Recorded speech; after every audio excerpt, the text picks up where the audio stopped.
하겠습니다. 반갑습니다. 반갑습니다. 반갑습니다. 예, 드디어 저희들만의 예배 공간에서 이제 예배하게 되었습니다. 우리 다시 한번 우리 하나님께 감사의 박수를 드리도록 하겠습니다. 예, 기쁘시죠? 네. 너무 기쁘고 또 감사하고 정말 꿈만 같습니다. 예, 우리가 예배를 시작한 지 8개월 만에 또 이렇게 저희가 새 성전 안에 들어와서 하나님께 예배할 수 있게 돼서 너무나 감사합니다. 또 하나님의 뜻하신 계획이 또 우리 가운데 있는 줄 믿습니다. 오늘 우리에게 주시는 하나님의 말씀은요, 마태복음 16장 1절로 20절 말씀입니다. 마태복음 16장 1절로 20절 말씀 한 절씩 교독하도록 하겠습니다. 바리새인과 사두개인들이 와서 예수를 시험하여 하늘로부터 오는 표적 보이기를 청하니, 예수께서 대답하여 이르시되 너희가 저녁에 하늘이 붉으면 날이 좋겠다 하고 아침에 하늘이 붉고 흐리면 오늘은 날이 붓겠다 하나니, 너희가 날씨는 분별할 줄 알면서 시대의 표적은 분별할 수 없느냐. 악하고 음란한 세대가 표적을 구하나 요나의 표적밖에는 보여줄 표적이 없느니라 하시고 그들을 떠나 가시니라. 제자들이 건너편으로 갈새 떡 가져가기를 잊었더니, 예수께서 이르시되 삼가 바리새인과 사두개인들의 율법을 주의하라 하시니 제자들이 서로 논의하여 이르되 우리가 떡을 가져오지 아니하였도다 하거늘, 예수께서 하시고 이르시되 믿음이 작은 자들아 어찌 떡이 없으므로 서로 논의하느냐. 너희가 아직도 깨닫지 못하느냐. 떡 5개로 5,000명을 먹이고 주운 것이 몇 바구니며 떡이 5개로 4,000명을 먹이고 주운 것이 몇 바구니였는지를 기억하지 못하느냐. 어찌 내 말한 것이 떡에 관함이 아닌 줄을 깨닫지 못하느냐. 오직 바리새인과 사두개인들의 누룩을 주의하라 하시니, 그제서야 제자들이 떡의 누룩이 아니요 바리새인과 사두개인들의 교훈을 삼가라고 말씀하신 줄을 깨달으니라.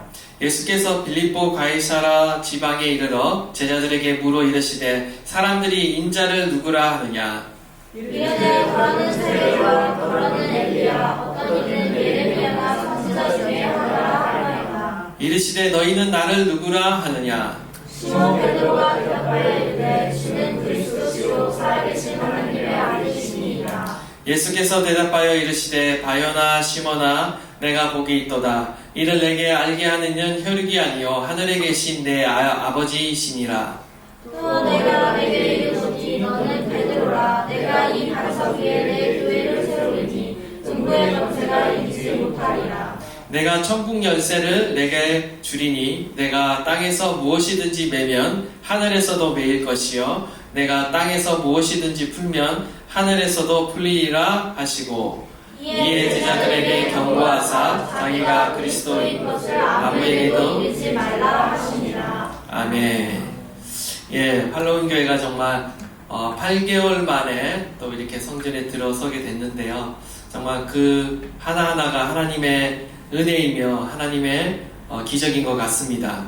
저는 오늘 말씀을 통해서 주님이 어떠한 교회를 세우고 계시는가, 어떠한 교회를 원하고 계시는가를 말씀을 나누고자 합니다. 오늘 본문은 베드로의 신앙 고백과 함께 예수님께서 베드로의 그 신앙 고백 위에 당신의 교회를 세우시겠다라는 말씀을 주고 계십니다. 저는 오늘 말씀을 통해서 예수님이 디자인하신 교회는 어떤 교회이며 우리 팔로잉 교회는 어떠한 교회가 되어야 하는지, 우리는 어떠한 교회, 어떠한 성도가 되어야 되는지를 오늘 말씀을 통해 나누고자 합니다. 먼저 1절에서 4절 말씀을 보시면요, 예수님을 지지하고 적극적으로 따라가는 무리들이 아닌 예수님을 반대하고 의심하는 무리들이 먼저 등장하고 있습니다. 이 말씀을 통해서 우리는 어쩌면 이러한 교회가 되지 말아야 된다라는 반면교사를 삼을 수가 있는데요. 먼저 1절과 4절 말씀인데요. 그 중에 1절 말씀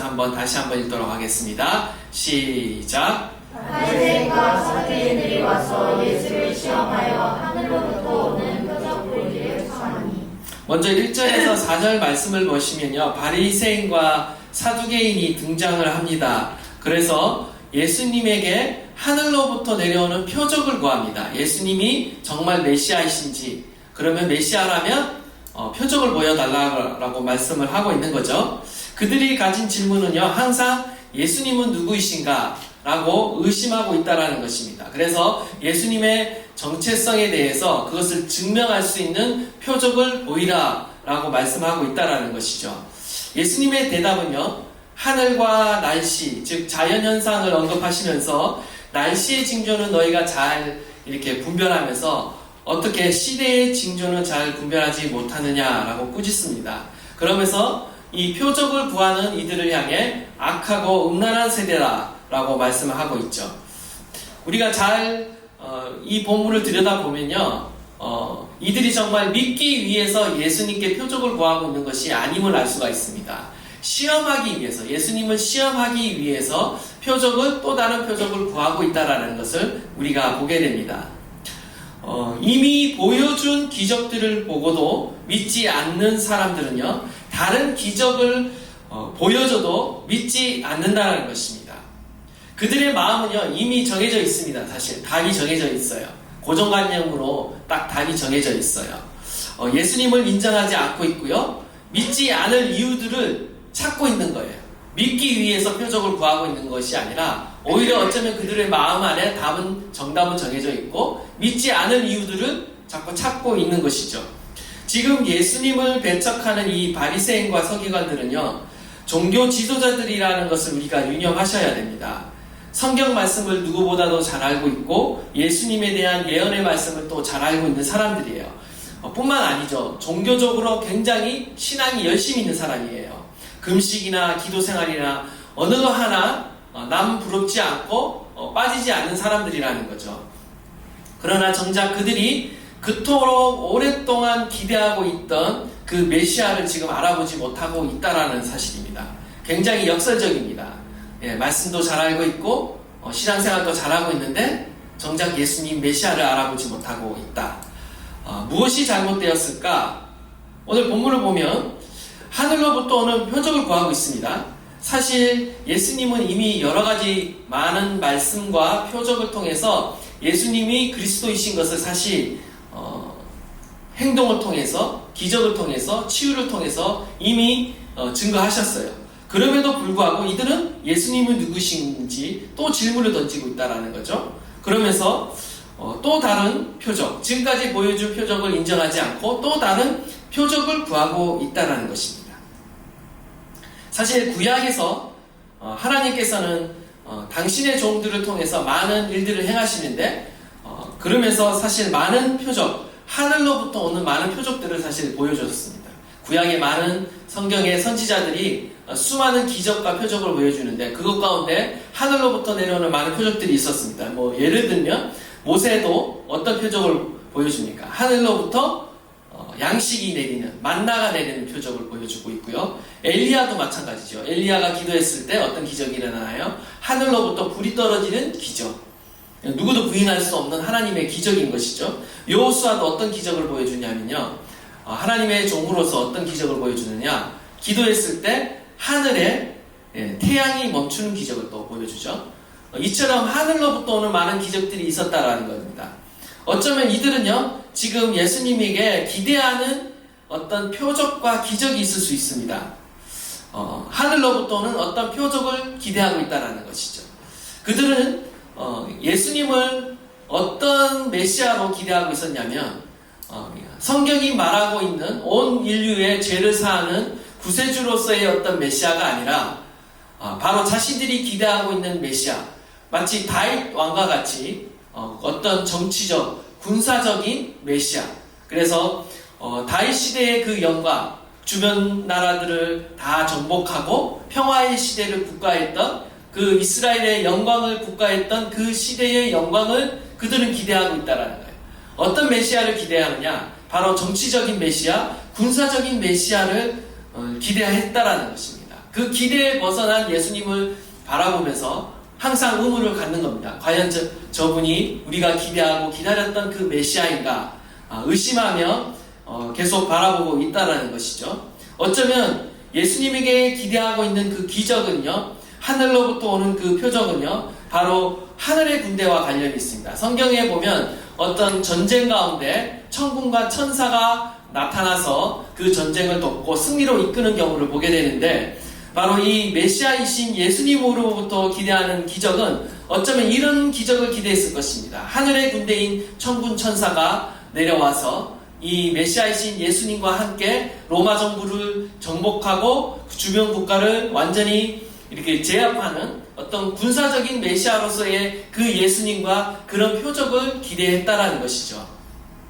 그러나 예수님이 보여주신 그 메시아의 모습은 어떻습니까? 많은 기적을 보여주시긴 했지만 또 약한 종의 모습을 보여주고 있다는 것입니다. 겸손한 모습을 보여주고 있다는 것이죠. 이스라엘 백성이 기대했던 메시아의 모습은 강하고 어떤 승리하는 모습의 메시아를 기대했다라면, 주님이 이 땅 가운데 초림 가운데 이 땅 가운데 오셔서 우리 가운데 보여주신 메시아의 모습은 종의 모습이고 고난받는 종의 모습, 연약한 모습, 겸손한 모습을 보여주셨다라는 것입니다.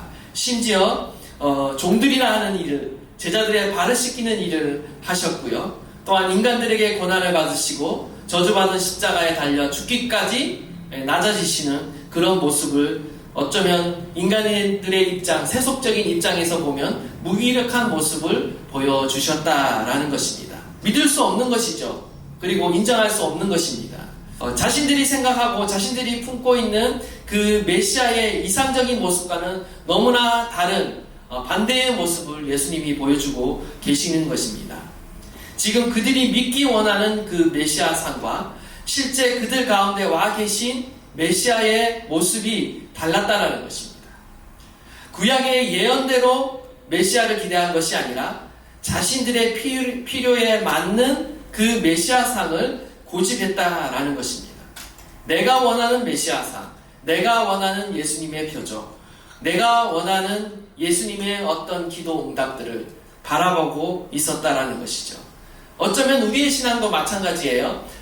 성경이 말하고 있고 실제 하나님이 우리에게 나타내 보이시는 그 하나님을 우리가 기대하는 것이 아니라 어쩌면 우리가 원하는 하나님을 우리가 기대하고 있다라는 것입니다.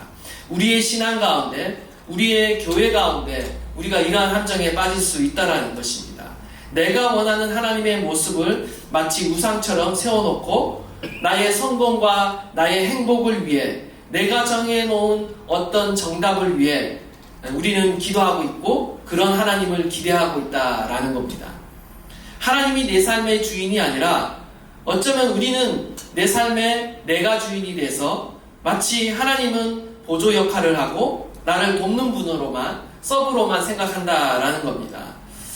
나의 필요를 채우기 위한 하나의 수단이자 보험이자 차선책으로 우리가 하나님을 믿는 경우가 많이 있습니다.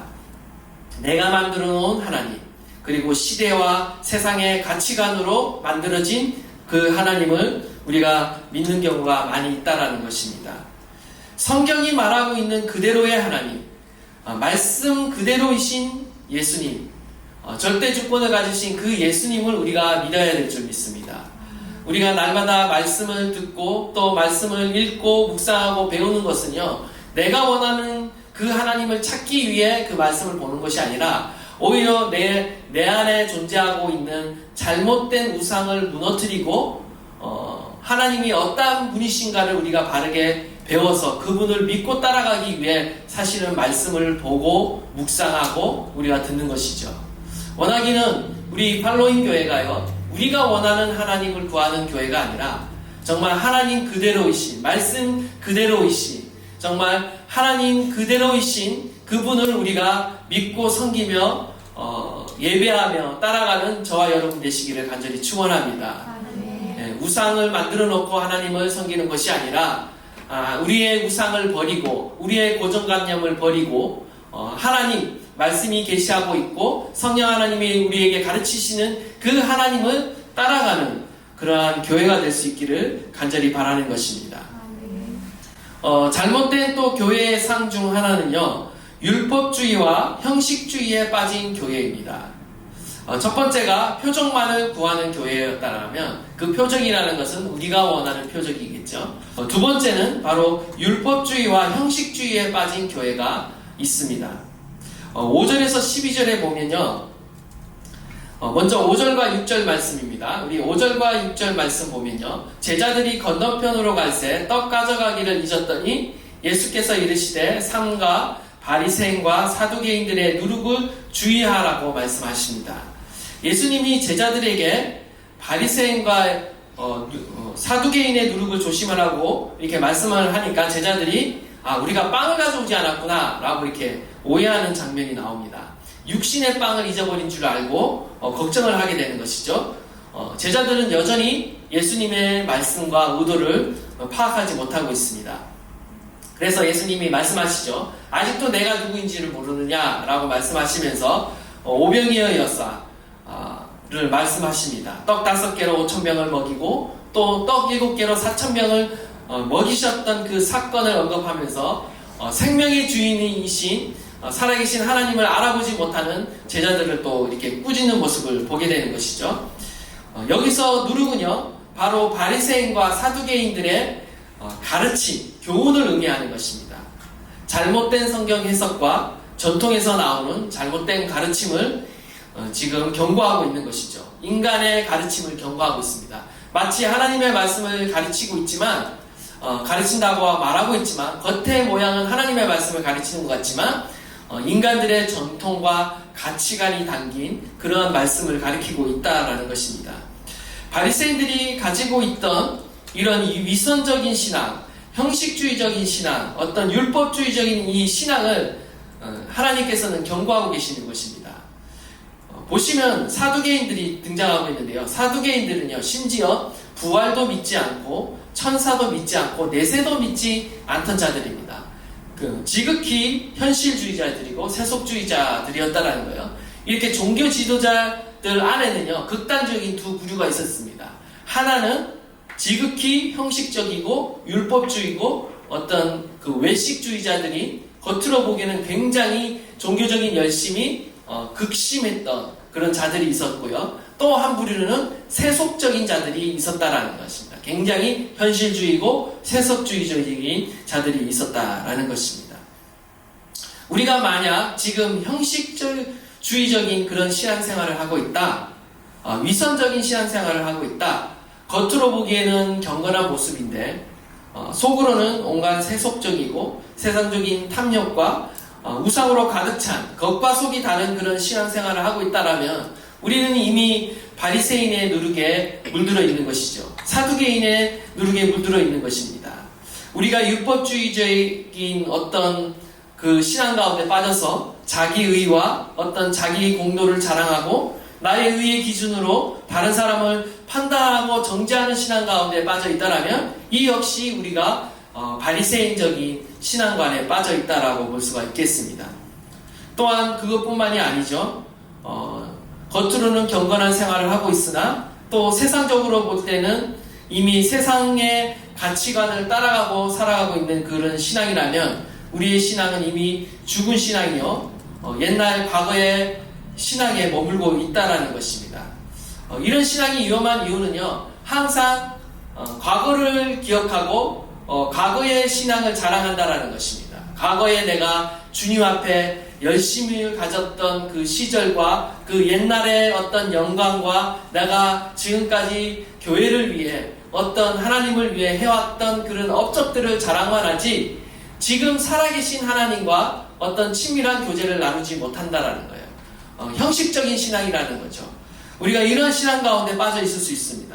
과거의 전통에 집착할 수 있고요, 과거의 경험에 집착할 수 있고 내가 가진 어떤 지식에 집착할 수 있고요. 이런 사람들은요, 항상 과거에만 머물게 되어 있습니다. 더 앞으로 나아가지 못하게 되어 있어요. 변화되지 않는 거죠.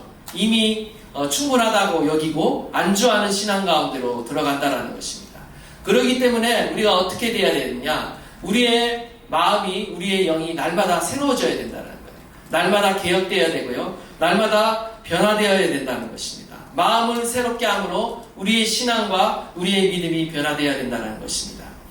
우리는 기도해야 됩니다. 정말 주님 앞에 지혜와 계시의 영을 주셔서 하나님을 더 알게 해주시고, 또한 우리의 굳어진 신앙과 형식적인 신앙과 어떤 외식적인 신앙이 벗어질 수 있도록 우리는 기도해야 하는 것입니다. 그러면 하나님이 원하시는 교회는 어떤 교회인가? 오늘 본문 가운데 등장하고 있습니다. 하나님이 세우시기를 원하는 교회는요. 우리 13절, 14절 말씀을 먼저 다 함께 한번 봉독하도록 하겠습니다. 시작! 예수께서 빌립보 가이사랴 지방에 이르러 제자들에게 물어 이르시되 사람들이 인자를 누구라 하냐 이르되 더러는 세례 요한 더러는 엘리야 어떤 이는 예레미야냐 선지자 중에 하나라 하나니라. 아멘. 예수님이 세우시는 교회는요, 첫 번째로 예수님을 그리스도로 살아계신 하나님의 아들로 진정 고백하는 교회입니다. 13절, 14절을 보면 예수님과 제자들이 지금 빌립보의 가이사랴 지방을 지나고 있습니다. 빌립보 가이사랴 지방을 이렇게 지나고 계시는데 이때 예수님이 제자들에게 질문합니다. 사람들이 인자를 누구라 하느냐? 답변이 어떻습니까? 사람들이 여러 가지 답변을 하죠. 세례 요한이라고도 하고 엘리야라고도 하고 예레미야라고도 하고 하나같이 예수님은 어떤 예언자, 선지자 중 한 사람으로 보고 있는 거죠. 오늘날에도 예수님에 대한 다양한 인식들이 있습니다. 세상 사람들은 그냥 위대한 성인 중 한 사람이다. 인격적으로 조금 우리보다 높은 수준의 사람인 정도로 보고 있는 것 같아요. 최근에 누구죠? 이렇게 도를 아십니다. 누구 만난 분이 있었던 것 같은데, 예림이가 도를 아시는 분을 처음 한번 만났던 것 같아요. 그런데 이제 그분들이 이제 끈질기게 우리한테 접근해서 하는 얘기가 있죠. 예수님, 그 다음에 누구죠? 공자, 석가모니는 하여튼 굉장히 하늘의 높은 층에 계신다고 그러고 그 위에 가장 높은 곳에는 옥황상제가 있다라고 얘기를 하고 있는 거 아십니까? 저도 옛날에 도를 아십니다 이렇게 만나서 이야기하는데 대체 이들은 주장하는 게 뭔가 계속 얘기하다 보니까 난 예수님 믿는다고 하니까 예수님도 도를 굉장히 높이 깨달은 분이라고 석가모니, 예수님 이런 분들 이렇게 도를 많이 평소에 이 세상에서 많이 깨달은 분은 높은 층에 계신다고 이렇게 얘기를 하더라고요. 근데 이제 결국은 그럼 최상위에 누가 있냐? 옥황상제가 있다는 걸 알고 손절한 적이 있습니다. 이런 믿음을 갖고 계시지는 않겠죠? 우리가 예수님에 대해서. 근데 사람들은 다양한 생각을 갖고 있다는 거예요. 예수님에 대해서 다양한 입장을 갖고 있다는 거죠. 많은 사람들은 예수님을 그냥 인간으로 생각을 하고 있다는 것입니다. 시몬 베드로가 어떻게 대답을 하고 있습니까? 세상 사람과 달리 어떻게 대답하고 있나요? 주는 그리스도시요 살아계신 하나님의 아들이십니다 라는 이 고백을 하는 거예요. 베드로가 사실 온전하게 이 고백을 했다라고 볼 수는 없어요.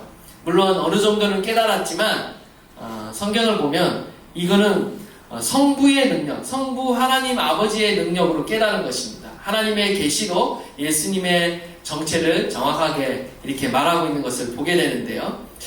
예수님을 오랫동안 따라다니면서 그분의 가르침과 그분의 기적을 보면서 예수님에 대한 이해가 점점 증가했을 거고요.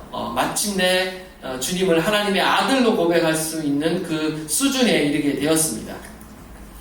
예수님의 제자들은요, 이미 풍랑이 있는 그 갈릴리 바다에서 구원받았을 때 잠시나마 하나님의 아들로 고백한 그런 사건들이 있었습니다. 그리고 이제 마지막 예수님이 십자가를 지시기에 올라가는 그 길 가운데 지금 예수님을 또 한 번 또 분명하게 그리스도시요 살아계신 하나님의 아들로 고백하고 있다는 것이죠. 근데 예수님이 이 말씀을 듣자마자 예수님이 당신의 교회를 세우시겠다고 선포하고 계십니다. 네, 너는 베드로라. 내가 이 반석 위에 내 교회를 세우겠다라고 말씀하시는 것이죠. 18절 말씀 우리 한번 다 함께 한번 읽도록 하겠습니다. 시작. 또 내가 내게 이르노니 너는 베드로라. 내가 이 반석 위에 내 교회를 세우리니 누구의 권세가 이기지 못하리라. 아멘. 일종의 언어 유희가 등장하고 있습니다. 이 베드로가 헬라어로는 페트로스입니다. 페트로스. 그러니까 너는 페트로스라. 내가 이 반석 위에, 페트라 위에 내 교회를 세우리라 해서 언어 유희를 사용하고 있어요. 그래서 이제 많은 신학자들이 이 반석이니 뭐냐라고 이제 여러 가지 해석들을 내놓았는데 첫 번째는 이 반석이 베드로를 지칭했으니까 비유적으로 베드로다, 시몬 베드로다. 그리고 둘째로는 이 반석이 그리스도다.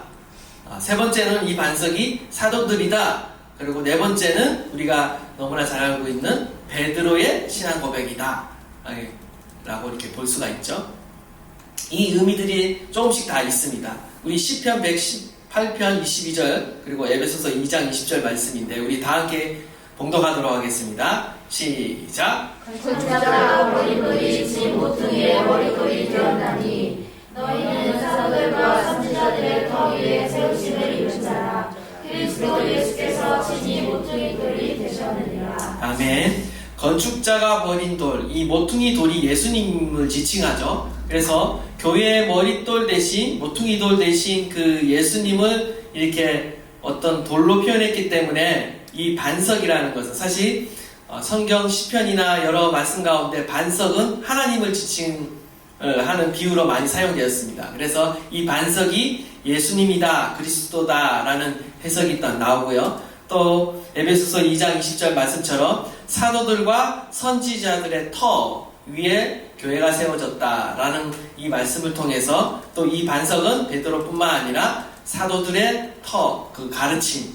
위에 세워졌다라고 이렇게 보는 것이죠. 결국 하나님의 예수님을 하나님의 아들로 고백하는 이 베드로를 시작으로 해서 사도들을 교회의 토대로 두시고 이후 동일한 신앙 고백을 하는 그러한 신자들을 통해 교회를 세우시겠다는 말씀인 것입니다.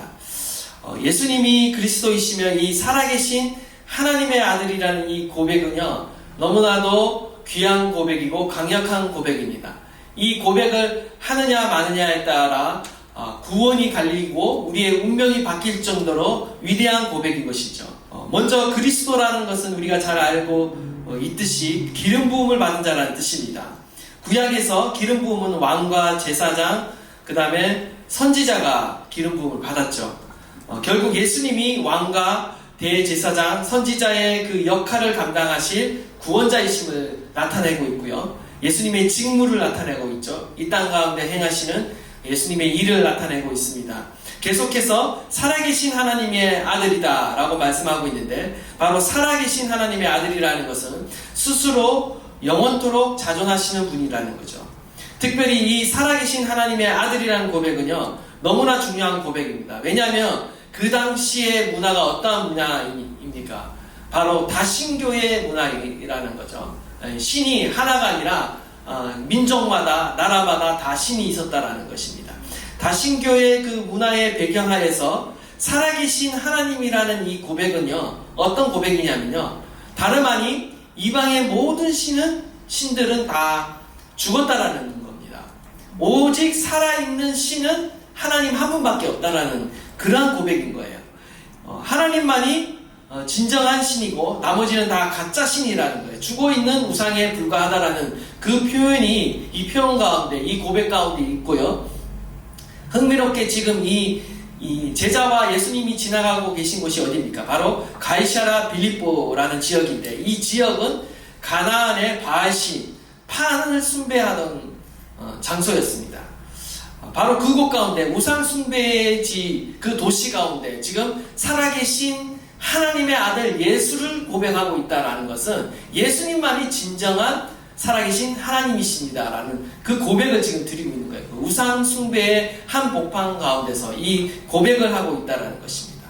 우리가 살아가는 이 세상은 어떻습니까? 우리가 살아가는 이 세상은 굉장히 복잡한 세상이죠. 먼저는 신이 없다라고 말하는 무신론적인 배경을 기본적으로 깔고 있고요. 나아가서 또 모든 종교는 다 똑같다.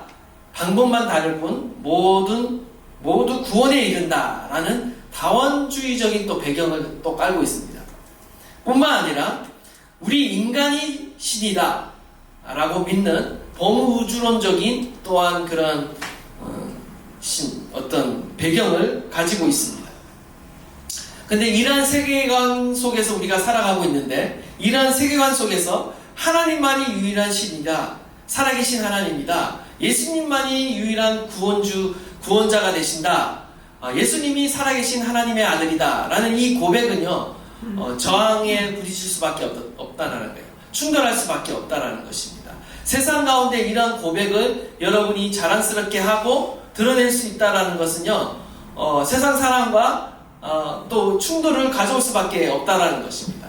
그러나 하나님께서는 이러한 고백은 세상 가운데 우리가 담대히 해야 된다는 것이고, 이러한 고백을 하는 교회를 주님께서 세우고 계신다는 것입니다. 예수는 그리스도시요 살아계신 하나님의 아들이심을 고백하는 그러한 교회를 하나님께서 세우고 계신다는 것입니다. 살아계신 하나님의 아들을 믿는 이 공동체는요, 이것 가운데 살아계신 하나님의 역사가 일어나게 되어 있습니다. 교회라는 말 자체가 어떤 의미를 갖고 있느냐면요, 에클레시아라는 말을 갖고 있습니다.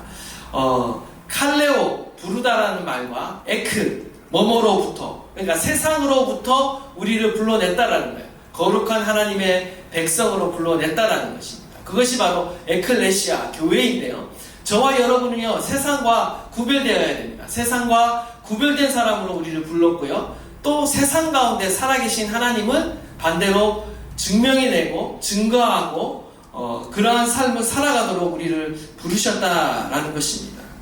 원하기는 저와 여러분이요, 세상 가운데 구별된 하나님의 백성으로 살아가기를 원하고, 세상 가운데 예수는 그리스도시요 살아계신 하나님의 아들이심을 또한 증거하는 삶을 살아갈 수 있기를 간절히 바랍니다.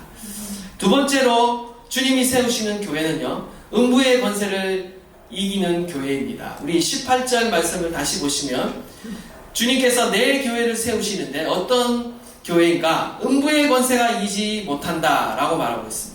교회의 두 번째 특징은요, 음부의 권세를 이기는 교회입니다. 한마디로 다른 말로 표현하면요, 전투하는 교회입니다. 아주 강력한 교회인 것이죠. 예수님이 운전하시는 배는요, 단순한 유람선이 아닙니다. 바로 우리가 잘 알고 있는 항공모함이라는 거예요. 예수님이 우리가 지금 이 배에 우리가 승선하고 있는데요, 이 배는요, 항공모함이라는 겁니다. 항상 영적 전쟁을 치르고요, 그러나 반드시 승리하는 것이 바로 교회라는 것입니다. 음부의 권세가 이기지 못한다라고 주님이 예언해 주셨기 때문에 그렇습니다. 음부의 권세를 영어로 번역을 하면요, 원어로 번역을 하면 하데스의 문이라는 의미입니다. 하데스의 문, 지옥의 문이라는 그런 의미를 갖고 있어요.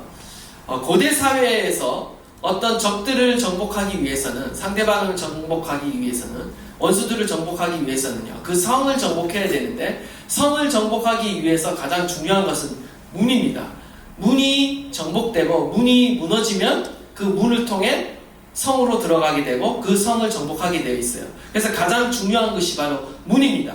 그래서 그 문을 정복한다라는 것은 그 성을 정복한다라는 의미를 갖고 있어요. 우리가 음부의 권세다, 죽음의 권세다, 어떤 지옥의 권세다라고 얘기를 하니까 마치 교회가 지옥의 권세, 음부의 권세로부터 뭔가 공격을 당하고 있는 그림으로 이 본문을 많이 이렇게 오해하면서 묵상하신 분들이 계십니다. 그런데 이 그림은요, 오히려 지금 교회가 지옥의 권세, 문을 공격하고 있는 것입니다. 우리가 공격을 하니까 어떻게 해요? 그 문이 버티지 못하고 견디지 못하고 이기지 못한다라는 그 표현인 겁니다. 그러니까 지옥의 문, 어떤 하데스의 문이 견디지 못하는 거죠. 교회의 권세를 이기지 못하는 거죠.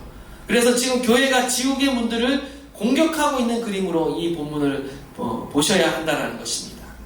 하나님의 교회는요, 세상의 어둠의 권세를 이기고 승리하도록 주님께서 이 교회를 창조하셨습니다. 19절 한번 다 함께 읽도록 하겠습니다. 시작. 내가 천국 열쇠를 내게 주니 내가 땅에서 무엇이든지 내면 하늘에서 내릴 것이요 내가 땅에서 무엇이든지 풀면 하늘에서도 풀리라 하시고. 아멘.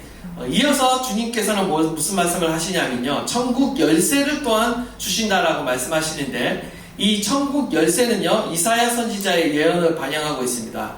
이사야 22장 22절 말씀인데 또 한번 다 함께 읽도록 하겠습니다. 시작. 내가 또 다윗의 집의 열쇠를 그의 어깨에 두리니 그가 열면 닫을 자가 없겠고 닫으면 열 자가 없으리라. 아멘. 지옥에도 문이 있듯이 또 천국에도 문이 있겠죠. 예수님이 지금 베드로에게 주신 이 천국 열쇠는 천국의 문을 열고 출입할 수 있는 어떤 권한, 통제권을 말하고 있는 것입니다. 지금 본문에서 이 열쇠, 천국의 열쇠를 맡은 자는요, 교회의 문을 열 수도 있고 닫을 수도 있는, 천국의 문을 열 수도 있고 닫을 수 있는 어떤 그 권한과 권세를 지금 주시겠다라고 이야기하고 있는데, 결국 이 천국 열쇠는 무엇이냐? 바로 주는 그리스도시요 살아계신 하나님의 아들이십니다라는 이 고백을 핵심으로 하는 복음을 말하는 것입니다. 복음을 통해서 천국의 문이 열린다라는 거예요. 복음의 핵심이 바로 예수님을 주로 그리스도로 하나님의 살아계신 아들로 고백하는 그것이 바로 마스터 키라는 거죠. 천국의 문을 여는 마스터 키라는 것입니다. 이 진리를 믿을 때에 천국의 문이 열리게 되는 것이죠. 그리고 이 열쇠가 교회에게 주어지고 있습니다. 이 고백을 하는 공동체 가운데 이 천국의 열쇠가 주어지고 있다는 것입니다. 이 땅에서 천국의 문을 열고 그 복음을 통해 많은 이들을 구원할 수 있도록 교회 가운데 이 권세와 열쇠를 맡기셨다라는 것입니다. 그러므로 인해서 이 열쇠를 맡은 자의 임무가 뭐겠습니까? 바로 이 열쇠를 가지고 천국의 문을 열어야 되겠죠. 천국의 문을 여는 행위는 무엇이냐? 바로 복음을 증거하는 행위를 통해서 천국의 문을 열게 되는 것입니다.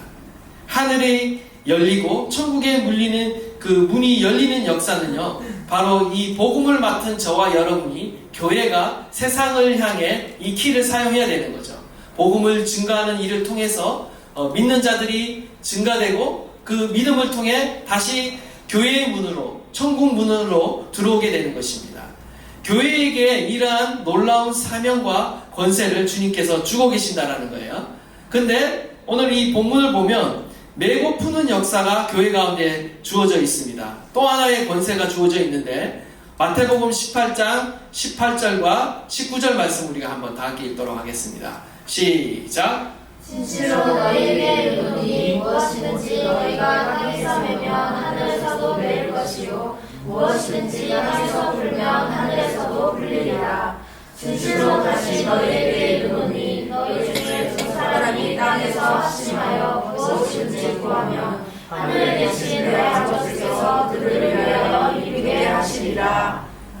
아멘. 여기 보면 메고 푸는 역사가 있어요. 천국 열쇠를 주면서 메고 푸는 권세를 교회 가운데 주고 계시는데, 또 이 다른 본문이 마태복음 18장에 보면 이 메고 푸는 이 권세가 뭔지가 더 정확하게 표현되어 있습니다. 지금 합심 기도하고 있는 상황인 건 아시죠, 다들? 근데 이 합심 기도가 어떤 내용을 가지고 합심 기도하고 있냐면 형제들의 어떤 죄를 놓고 기도하고 있습니다. 죄를 용서해 달라고. 그리고 어떤 죄와 관련돼서, 용서와 관련돼서 지금 기도하고 있는 그 맥락 안에서 지금 합심해서 기도하고 있다라는 것이죠.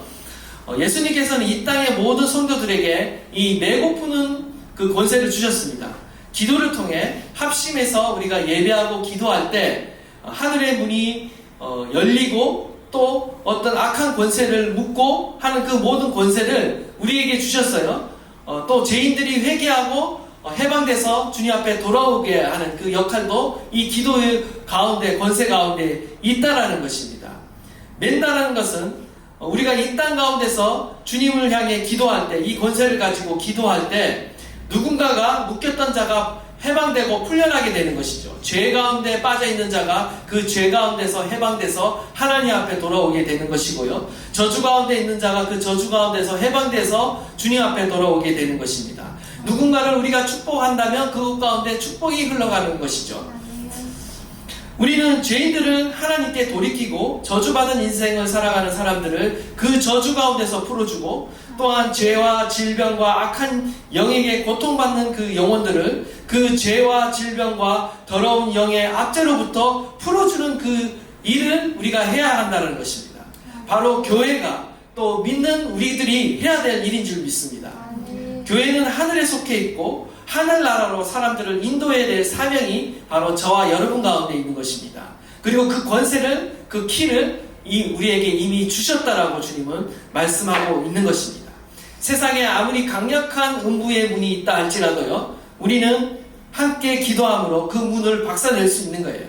하나님의 말씀과 복음을 통해, 또한 합심하여 기도하는 그 행위를 통해 음부의 문을 박살낼 수 있다는 거예요. 그리고 묶여있는 수많은 영혼을 구출해내는 것입니다. 두세 사람이 함께 모여 교회로 모여 합심하여 예배하고 기도할 때, 그리고 흩어져서 그리스도의 복음을 증거할 때 하나님께서는 저와 여러분을 통해 이 땅 가운데 하나님의 나라를 세우게 되실 것입니다. 그러한 사명을 바로 저와 여러분 가운데 주고 계신 줄 믿습니다. 예수를 주로 고백하고 그리스도로 고백하고, 우리가 그 주님께서 우리에게 교회에게 주신 그 권세를 우리가 믿고 기도하고 증거할 때에 하나님께서 이 땅 가운데 하나님의 교회를 세우시고 하나님의 나라를, 하나님의 통치를 이 땅 가운데 세우게 될 것입니다. 이를 위해 저와 여러분을 팔로잉 교회를 부르신 줄 믿습니다.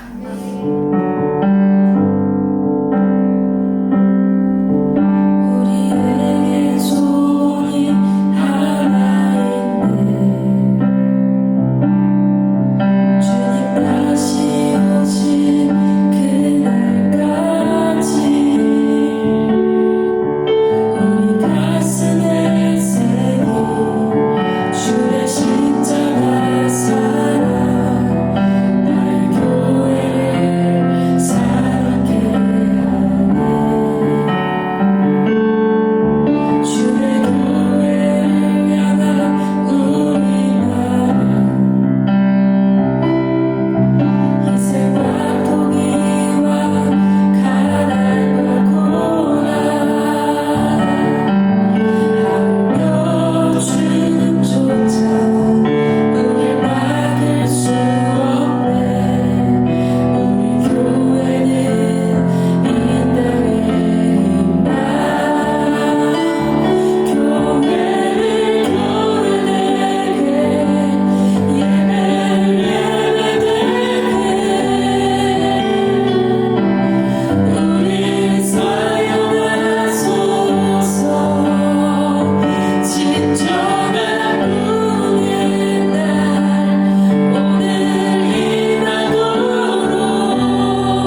우리 자신만이 원하는 그런 표정만을 구하는, 하나님의 능력만을 구하는 그런 신앙이 아니라, 하나님 형식주의적이고 외식적인 신앙이 아니라, 전통과 과거에 하나님 머물러 있는 신앙이 아니라, 오늘 살아계신 그 주님과 함께 동행하는 살아있는 믿음의 신앙이 되게 하여 주십시오.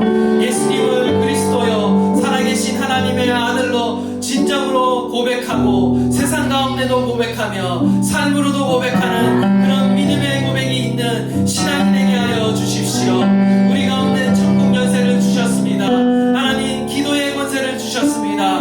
하나님 음부의 권세를 이기는